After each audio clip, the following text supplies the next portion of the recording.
Et rebonjour à tous. Aujourd'hui, j'ai l'honneur d'accueillir Simon. Bonjour Simon. Bonjour Marcel. Comment vas-tu? Très très bien. Eh ben écoute, ta première fois je crois, aujourd'hui. Exactement, ma première fois. Ta première fois avec moi. Voilà. Est-ce que tu peux te présenter rapidement Simon? Donc je m'appelle Simon Berger-Perrin, j'ai 46 ans aujourd'hui. J'ai fait 20 ans que je travaille dans le web, plus. J'ai commencé sur le web 1 en 99. D'accord. J'ai vu le web 2 arriver et je suis content aujourd'hui de participer au web 3 et au métaverse. T'as vécu le web 1, web 2, web 3, c'est quand même belle avancée quand même. C'est intéressant et chaque fois ça évolue avec plus de contrôle par les utilisateurs, donc c'est assez palpitant. 20 ans de travail surtout dans les communautés en ligne et les places de marché, et c'est pour ça que je rejoins Sandbox comme Chief Experience Officer pour m'assurer que l'expérience sur tous nos utilisateurs, qu'ils soient des joueurs, des investisseurs, des créateurs, soit le plus fluide possible. On a beaucoup de choses à éduquer, il faut les éduquer à rentrer dans un jeu vidéo, il faut les éduquer à rentrer sur le Web 3. Et du coup, avant de parler justement de l'impact du métaverse sur justement les produits de demain, on va parler un petit peu de toi. Alors, on a l'habitude de faire un tac au tac. Donc, je te pose une question et tu réponds du tac au tac, tout simplement. Très bien. Est-ce que tu es plutôt appli mobile ou appli desktop? Mobile. Ok. Pourquoi? J'ai travaillé 10-15 ans dans le mobile, donc je connais bien ça. Ok. Est-ce que tu es plutôt série ou film? Série maintenant, parce qu'elles ont passé une qualité de niveau qui ressemble à un film. On s'ennuie devant un film limite aujourd'hui, je trouve. Et donc maintenant que tu es plutôt série, Ouais. quelle est ta série préférée ou quelle est la série qui te ressemblerait le plus? Breaking Bad. Ok, donc alors, quel personnage est-ce que tu... Alors j'ai oublié son prénom d'ailleurs, mais le petit jeune joue très bien. Non, Breaking Bad c'est fou parce que... Tu lui ressembles un peu en plus. Peut-être, si je pouvais faire une carrière d'acteur, ça serait sympa. Non, ce qui est dingue dans Breaking Bad, c'est qu'il mélange le suspense et l'humour d'une façon que j'avais jamais vue avant. Ok. Voilà. Donc vraiment sur une série un petit peu comique, enfin c'est un peu de drôle et en même temps, enfin... Il y a un suspense qui fait qu'on suit les 6 saisons sans arrêt, et il y a un côté comique où à chaque fois on se dit mais comment on se retrouve dans cette situation-là, et je pense que c'est fait exprès. Avec un jeu d'acteur qui est quand même assez dingue. Ouais. Donc tu parlais de Sandbox. Qu'est-ce que The Sandbox? Parce que c'est assez connu dans un certain milieu, mais dans un autre milieu qui est plus traditionnel, pas très connu. Ouais. Qu'est-ce que The Sandbox? Alors The Sandbox, c'est un métaverse. On construit le métaverse. Le métaverse, c'est quoi? C'est une représentation virtuelle 3D d'un univers dans lequel les joueurs et vous allons pouvoir nous trimballer, nous déplacer avec son propre avatar pour jouer, se divertir, retrouver sa communauté, retrouver ses amis et plus. L'intérêt du métaverse, c'est que tout le monde peut participer, donc on peut jouer, se déplacer, mais on peut aussi créer. Et donc, notre outil, on donne les outils pour que toute la communauté puisse créer eux-mêmes leurs propres expériences dans le Sandbox. D'ailleurs, n'hésitez pas dans le chat à intervenir. Est-ce que vous avez un avatar dans le métaverse? Est-ce que vous êtes allé déjà dans le métaverse ou pas? Il y a quelqu'un d'ailleurs dans le chat qui dit Renaud, qui dit Jesse, donc le petit jeune dans The Breaking Bad. Est-ce que, avant d'arriver chez The Sandbox, est-ce que tu t'intéressais déjà à la blockchain, déjà de manière générale, et au métaverse, ou pas du tout, et tu es arrivé là un petit peu, tu as traversé la rue et tu es arrivé là, mais tu t'intéressais pas spécialement à ça? Alors il y a un mix des deux, j'ai toujours été un peu joueur, donc je connais l'univers du jeu vidéo sans avoir travaillé dedans. Et la blockchain, comme tout le monde, j'avais ouvert mes premiers wallets et j'avais déjà investi un peu dans la crypto. Ce qui m'intéressait énormément là, c'est comme chaque produit dans lequel je rentre, c'est de rentrer avec un œil neuf et d'aider ceux qui ont créé la chose et qui sont enfermés un peu dans leur univers, de leur dire attention, quand les millions d'utilisateurs vont rentrer là-dedans, il faut que ça soit beaucoup plus simple. Et donc, mon expérience va normalement apporter à Sandbox la facilité d'accès. Et c'est ça sur lequel je vais me focaliser. Donc, j'apprends en même temps que mes utilisateurs et je m'assure que l'expérience soit la meilleure. Donc, finalement, tu es ton propre persona. Tu es un des personas de The Sandbox qui est le persona de base qui ne connaît pas le Web3 et qui a commencé un petit peu à entendre parler de Bitcoin il y a quelques années ou quelques mois. Exactement. Et qui commence à rentrer là-dedans. C'est un peu le job du product manager par définition, de se mettre à la place de ceux qui arrivent dans son produit et de s'assurer qu'il soit utilisable et compréhensible. Et donc c'est ce que je refais avec mon équipe pour The Sandbox.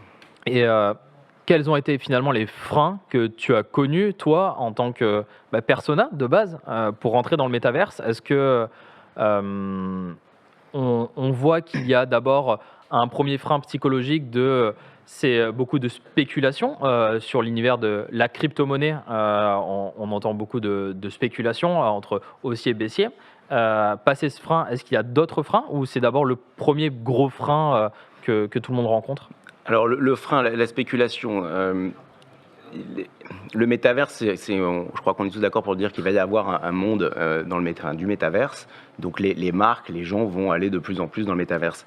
Donc il y a une spéculation aujourd'hui sur les terrains. Les gens achètent les terrains parce que c'est là où vont se passer les expériences. Sans terrain sur Sandbox, par exemple, vous ne pouvez pas y poser votre expérience et donc avoir vos fans ou vos utilisateurs qui vont venir jouer chez vous. Donc aujourd'hui, les gens, un petit peu comme acheter des URL, prennent une URL pour pouvoir, dès qu'on ouvre, parce qu'on n'est pas encore ouvert, mettre leur expérience dessus. Maintenant, le frein pour les utilisateurs, il est de deux sortes, je le vois. À l'inscription, aujourd'hui, il faut, pour pouvoir utiliser Sandbox, un crypto wallet. Le crypto wallet va vous permettre de garder personnellement et de façon super secure tous vos assets et tout ce que vous faites dans le métavers. C'est ça la beauté du métavers, c'est que si je déguise et que j'achète une tenue rouge pour mon avatar, cette tenue rouge, elle est à moi, c'est un NFT, elle est dans mon wallet et je peux la revendre. Je peux aussi créer des tenues rouges pour les autres et vendre des tenues rouges que j'ai créées aux autres utilisateurs. Donc tout ça, il faut un wallet. Maintenant, pour éduquer des millions d'utilisateurs qui n'ont aujourd'hui pas de crypto-wallet et rendre l'inscription la plus simple possible, leur expliquer à quoi ça sert et les guider dans ces étapes-là, il y a du boulot. Le deuxième boulot, il est qu'une fois que vous rentrez dans le métaverse, il va falloir se déplacer dans le métaverse. Et donc aujourd'hui, l'expérience, elle est desktop, donc on avance avec des touches de clavier et on bouge avec une souris.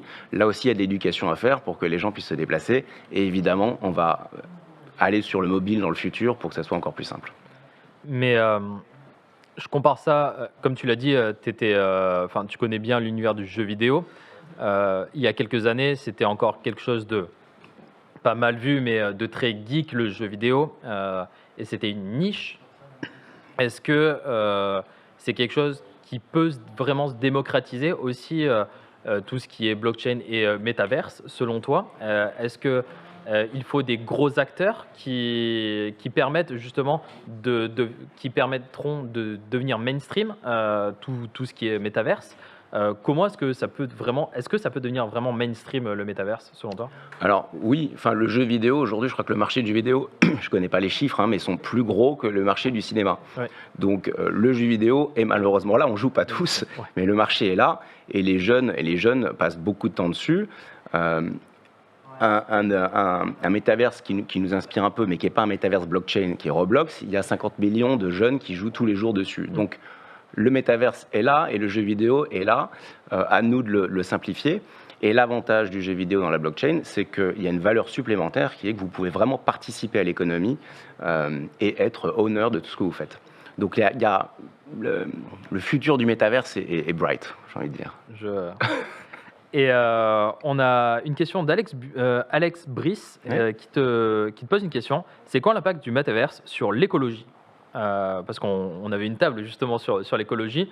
On a beaucoup de personnes qui pensent que tout ce qui va être blockchain est peu green. Est-ce que c'est réellement le cas ou pas? Alors, je suis pas l'expert et j'entends comme vous ces histoires-là. En effet, on considère même que les emails sont pas très écologiques parce qu'il y a tous les serveurs qu'on crée pour faire tourner tout ça. Là, aujourd'hui, la chose qui est claire, c'est que dans le métaverse, quand je crée une voiture ou je crée une maison, je pense que ça consomme moins que de créer une vraie maison et une vraie voiture. Donc, je ne dis pas qu'on va pas faire que des fausses maisons et des fausses voitures, mais l'impact là-dessus, il est minime.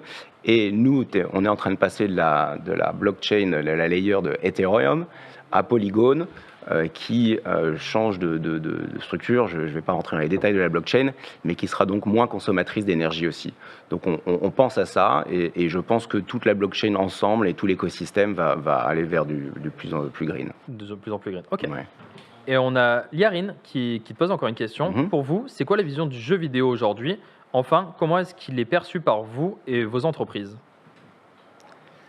Est-ce que peut-être qu'il tape est-ce que le jeu vidéo, c'est lié vraiment au métaverse? Est-ce que c'est vraiment deux visions complètement différentes? Est-ce que le métaverse s'appuie vraiment que sur du jeu vidéo, ou est-ce qu'il y a en fait une vision vraiment du produit, du market, Est-ce qu'on peut avoir des produits digitaux finalement dans le métaverse? Ouais, alors le métaverse, comme tout ce qu'on fait un peu dans la journée, ça doit divertir. C'est-à-dire qu'on va passer de je regarde un film ou je regarde mon social network ou je vais passer du temps dans le métaverse. Donc il faut que ce soit divertissant. Et donc, quel est un des bons moyens de me divertir? C'est le jeu.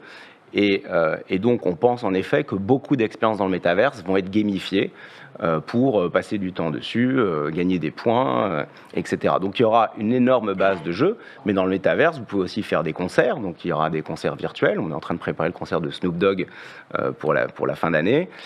Il va pouvoir y avoir des mariages virtuels. Les gens pourront se retrouver. Donc, il y aura autant des expériences sociales que du jeu solo ou multi, en effet. Et justement, je pense deuxième question, il y avait une autre question à la suite, je ne sais plus. Comment est-ce que c'est perçu par vous et vos entreprises, en fait, tout cet univers du métaverse? Est-ce que... Alors nous on a déjà 200 grosses marques qui ont signé avec nous et qui veulent rentrer sur le métaverse, avec lesquelles on travaille.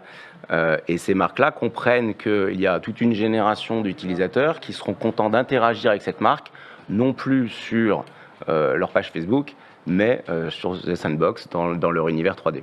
Donc les marques sont très friandes de ça. Maintenant, tout est à créer. Qu'est-ce que fait une marque dans le métaverse? Il faut créer un univers unique et non pas reproduire la réalité. Complètement. Et là, actuellement, est-ce qu'il y a des cas concrets d'exemples de ce qu'on peut réaliser dans le métaverse pour donner justement des exemples à ceux qui sont en train de nous regarder? Qu'est-ce qu'on peut faire actuellement dans The Sandbox ou dans le métaverse de manière générale? Alors, le Sandbox, aujourd'hui, est encore fermé jusqu'à la fin de l'année. Donc, on ouvre temporairement et on fait des démos, des alphas. On lance des alphas et des saisons alpha, qui sont des saisons de jeu. On ouvre tous les 2-3 mois. La saison 3 commence le 21 juillet. Donc bientôt, vous pourrez tous rentrer dans le Sandbox et expériencer, si je puis dire, 80 différents jeux avec nos plus belles marques. Qu'est-ce qu'il y a aujourd'hui? On est en train de créer la communauté. Donc on a une énorme communauté de créateurs, d'artistes, qui utilisent un outil qui s'appelle VoxEdit et qui créent des assets 3D, que ce soit des tables, des chaises, des démons, des avions. Et donc tous ces artistes créent des assets qui vont après être mis à disposition en NFT pour tous les créateurs de jeux. Donc on a des artistes qui créent des assets, qui sont les éléments du décor, on va dire, et qui peuvent monétiser avec ça. Et on a des créateurs de jeux qui utilisent le Game Maker pour créer très simplement, c'est un toy, vous pouvez créer une expérience 3D avec les assets que vous avez achetés ou que vous avez construits. Donc on a une énorme communauté de créateurs qui préparent des expériences, des jeux, etc. Et à la fin de l'année, on va ouvrir The Sandbox. Et donc, n'importe quel créateur pourra enfin mettre son jeu en ligne et faire venir sa communauté dessus. Et du coup, on pourra imaginer de la VR dans The Sandbox et pouvoir se balader peut-être dans... Exactement. Alors, on commence aujourd'hui sur des écrans desktop. On passera sur le mobile pour pouvoir facilement y accéder. Et le next step, sans problème, ça sera de rendre ces jeux en VR, que vous puissiez jouer avec un casque. Donc là, on voit très bien la partie divertissement sur la partie métaverse. Mais pour revenir à la partie product, est-ce qu'on peut imaginer des produits digitaux dans le métaverse où ça n'aurait aucun intérêt? Alors, dans le métaverse, il y a l'interopérabilité, et ce qui est dingue, c'est tout ce qui est NFT. Le métaverse, selon nous, se colle à la blockchain et donc à votre crypto-wallet et au NFT. Et donc, il y a vraiment un parallèle, un lien qui va se faire entre la vie réelle et le métaverse grâce à cette blockchain. Donc, on peut imaginer quelqu'un au produit dans une société va se dire, je pense mon produit comme je le pense aujourd'hui, mais il faut aussi que je le pense pour le métaverse. Et donc, penser à l'extension métaverse de son produit, car, je dis n'importe quoi, mais je suis monsieur produit Ferrari et je vends une Ferrari, je vais pouvoir lui donner son NFT au possesseur de Ferrari, et du coup, je peux penser à son expérience dans le métaverse. Dans le métaverse, il va pouvoir conduire sa Ferrari digitale. Donc, il y a des liens qui vont se faire, un peu comme quand vous pensiez au rendu de votre page web sur Facebook quand vous la partagez. Là, vous devez penser au rendu de ce que vous faites dans le métaverse. On a déjà, je crois, Nike qui a des sneakers, on peut les avoir en NFT, et du coup, on les a aussi dans la vraie vie. Exactement. Nous, on travaille énormément là aujourd'hui avec les grandes collections de NFT pour l'interopérabilité. Et donc, typiquement, les Bored Apes, qui sont The Collection des NFT, on travaille avec eux pour que quand vous avez votre Bored Ape 2D, nous, on leur donne vie dans le métaverse, on leur donne vie sur Sandbox. Et donc, quand vous arrivez sur Sandbox, on voit dans votre wallet que vous possédez un Bored Ape. Et ça vous permet de jouer avec son avatar 3D dans The Sandbox. D'où le concert de Snoop Dogg avec Eminem. Okay, exactement. Donc, en fait, il y a vraiment un travail d'interopérabilité entre tout cet écosystème pour que vous puissiez, à partir d'un achat ou d'une action dans un des univers, le retrouver partout. Et imaginons dans 5 ans, ce qui est énorme et en même temps très court, ouais. Sur la tech, enfin l'univers tech digital. Vous imaginez quoi en fait dans le métaverse, si dans vos rêves les plus fous? Alors, 5 ans, c'est beaucoup, et c'est peu même dans le monde du jeu vidéo. C'est-à-dire que quand on crée un jeu vidéo, c'est 3 ans de GTA 6, je crois que ça fait 10 ans qu'ils sont dessus. Donc, c'est long et court. Dans 5 ans, on aura des outils de dingue pour créer des expériences encore plus uniques et folles. Donc, n'importe quel créateur, ou n'importe quelle marque, ou n'importe quel studio de jeu pourra créer des expériences dingues, j'ai envie de dire, dans The Sandbox. Et dans 5 ans, j'espère qu'on aura tous un compte Sandbox, une identité Sandbox avec nos amis dedans. Et donc, on passera du temps pour retrouver ses amis à distance, pour interagir avec ses marques préférées et puis se divertir. Voilà. Finalement, ça pourrait remplacer presque nos réseaux sociaux actuels tels que Twitter, Instagram, TikTok. Pour moi, il y a un énorme parallèle entre les réseaux sociaux 2D et puis maintenant le futur du réseau social qui sera 3D. Je pense que c'est exactement ça le parallèle. On a Sedleg qui te pose une question. Quel est l'intérêt d'être owner de quelque chose de virtuel? Est-ce que les joueurs de jeux vidéo sont finalement la nouvelle cible du métaverse? Alors, moi, je comprends depuis un bon bout de temps qu'il y a des milliards dépensés chaque jour dans des jeux vidéo pour customiser son avatar. Donc, il y a déjà une population qui dépense pour ne plus être bleu, mais être rouge. Tout ça sans aucun impact sur le jeu. Donc, je me suis toujours demandé pourquoi ces gens payent une customisation. Aujourd'hui, grâce au métaverse et grâce à la blockchain, vous allez pouvoir faire ça, mais y trouver une valeur ajoutée qui est de le posséder et de pouvoir le revendre. Donc la tenue rouge, elle sera peut-être pas sexy, mais si vous avez réussi à gagner un jeu et qu'on vous ait donné, je dis n'importe quoi, c'est très gamer, hein, mais une épée super puissante, peut-être qu'un jour vous serez trop vieux, vous n'aurez pas envie de jouer avec, vous allez la mettre en vente et quelqu'un va vous la racheter. Donc il y a tout cet écosystème-là qui donne une énorme valeur ajoutée au métaverse. Parce que là, c'est même pas du pay to win. Là, généralement, c'est les skins Fortnite, par exemple, ou des jeux vidéo comme ça. C'est juste du cosmétique et qui est même pas revendable. Donc, finalement, avec tout cet argent qu'il peut y avoir, c'est juste pour se démarquer. Exactement. Mais donc, du coup, pour répondre à la question, tout le monde y trouve son compte. C'est-à-dire que personne n'est obligé d'acheter quoi que ce soit. Les créateurs vont pouvoir créer et potentiellement vendre à leur communauté. Et tout le monde s'y retrouve. Il n'y a pas de...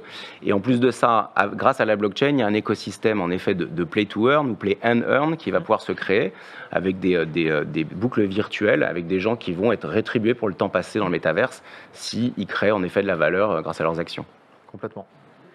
On a une question de iCap3 qui te demande: est-ce que chaque métaverse devra avoir une target audience précise? Sandbox ne serait destiné qu'aux gamers? Point d'interrogation.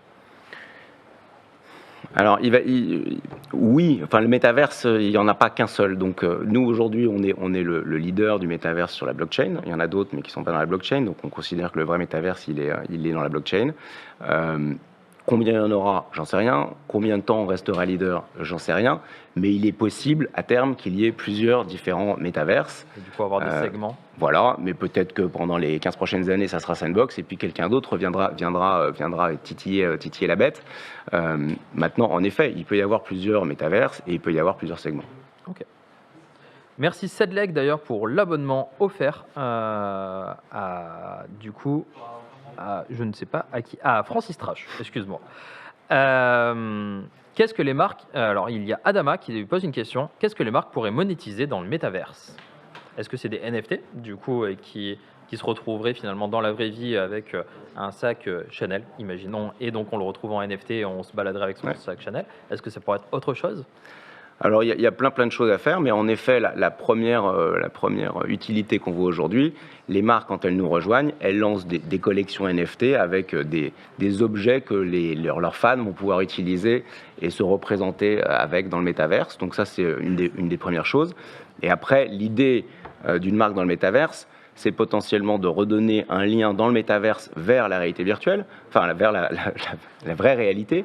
Donc avoir une communauté qui soit dans le métaverse sur lequel on déclenche des achats externes. Donc on peut refaire la boucle, le virtuel. Il y a plein de modèles aujourd'hui. On est en train de créer tous ces outils pour faire ça. Vous allez pouvoir potentiellement créer un univers où si vous avez participer avec toute la communauté jusqu'au bout de l'expérience, vous allez avoir le NFT qui vous permet en boutique d'aller récupérer soit un sac gratuit, soit un discount sur votre sac. Donc il y a une virtual loop qui va se faire. Est-ce que la monétisation sera directement dans le métaverse? Peut-être, sûrement, il y aura des méthodes. Et puis elle va surtout vous renvoyer aussi dans la vie réelle. Et du coup, créer même des communautés finalement de personnes qui vont se retrouver. Oui, alors ce qui est fabuleux, et c'est encore une fois, c'est la blockchain, plus que le métaverse. Dans la blockchain, tout ce que vous possédez est finalement public. On ne sait pas que c'est vous, on ne sait pas que c'est vous, mais quand vous venez chez moi, je sais ce que vous avez, en tout cas ce que vous voulez bien montrer dans votre wallet. Et donc, il va y avoir des choses. Je suis membre de tel club où j'ai acheté telle chose.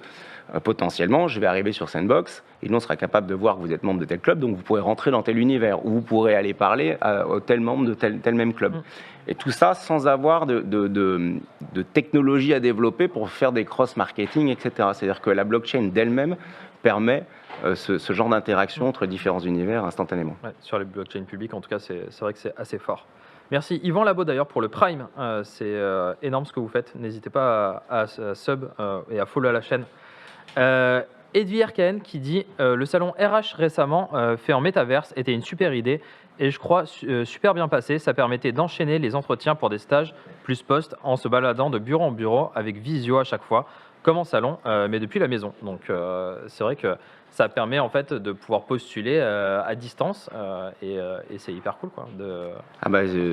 Le métaverse, ça permet en effet d'être partout, de chez soi, de rencontrer beaucoup de monde et de passer d'un univers à l'autre en effet rapidement. Les technologies vont permettre en effet à terme d'être en visio, on va pouvoir voir des images en visio, la qualité des graphismes vont s'améliorer et donc on aura vraiment accès à tout le monde de son canapé, j'ai envie de dire. Est-ce que tu penses d'ailleurs qu'actuellement le métaverse est bloqué par de la technologie ou pour l'instant en fait on est tellement bon en technologie que là c'est juste nos idées qui sont encore trop fraîches? Le métavers tel qu'on l'imagine, genre The Matrix, où finalement on est avachi dans un canapé, on se rend même plus compte et la vie est tellement plus belle dans le métavers bon, ça c'est le côté catastrophique. Tout le monde me dit j'ai pas envie de rentrer dans ton métavers. Là on n'y est pas, hein. Et puis c'est dans 100 ans si jamais tout va mal. Donc le métavers aujourd'hui c'est du divertissement. La qualité de ce qu'on propose aujourd'hui suffit. Maintenant l'idée c'est d'améliorer ça encore et encore pour que l'expérience soit de plus en plus dingue. Mais je pense pas qu'il y ait un frein là-dessus. C'est juste une histoire d'éducation. Il faut que les gens comprennent et adhèrent à la crypto. Ça fait peur aujourd'hui. Planquer son bout de papier avec ses 20 mots sous son canapé, sinon c'est foutu. Ça fait peur à tout le monde. Donc il va falloir que les protocoles... Un qui s'appelle Thibaut, il n'est pas là, je crois qu'il est en haut, qui a eu peur avec ses 20 mots du coup. Donc ça... Personnellement, ça fait peur et donc il va falloir que les protocoles et les API s'améliorent pour sécuriser tout ça et rendre l'expérience plus simple. Peut-être que c'est rien que le mot, en fait, peut-être crypto, c'est peut-être trop technique qui donne un frein marketing. Exactement. Je pense que ce mot-là va entre guillemets disparaître. On parlera du wallet et puis voilà. Complètement. D'ailleurs, Nanus Gawa qui dit j'ai peur de cette vision de vie dans un ordinateur. Donc, oui, mais encore une fois, on en est loin. On arrive à contrôler son temps passé sur Netflix, on contrôlera son temps passé dans le métaverse. Complètement. Et sur Sandbox. D'ailleurs, n'hésitez pas, tous les nouveaux venus sur le chat, n'hésitez pas à poser vos questions durant tout le live. On est là vraiment pour y répondre durant ces 9 heures de live.